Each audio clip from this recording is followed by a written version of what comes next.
Hi, these topical talks gonna show you how to add like page button on Facebook ad.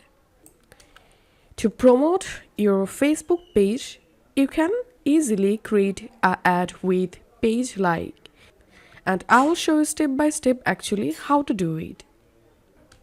First of all, on your computer browser, open Facebook and switch to the Facebook page. And now we have to open our Meta Business Suite. So click on Meta Business Suite.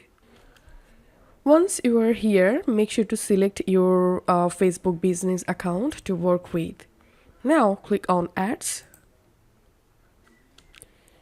and click on Create Ad. And here we will select Promote Your Page. Make sure to select Goal, Get More Page Likes. And here scroll down.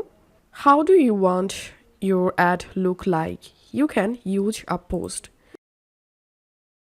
If you click on it, then from your page, select a post to use. And now, you can write a description here for your ad and scroll down.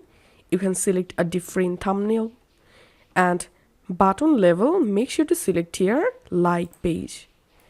And in this audience section, you can customize your audience and here select your ad starting date and time. From here, customize your ad duration and you can adjust your daily budget from here. Then scroll up. Here we can see the ad preview. As you can see, I've added a post for the ad and here we can see the like page button has been added to my ad. Now all you have to need just click on publish and publish your ad. So this is how we can add like page button on Facebook ad. If this video helped you out, please leave a like and leave a comment down below. See you in the next video.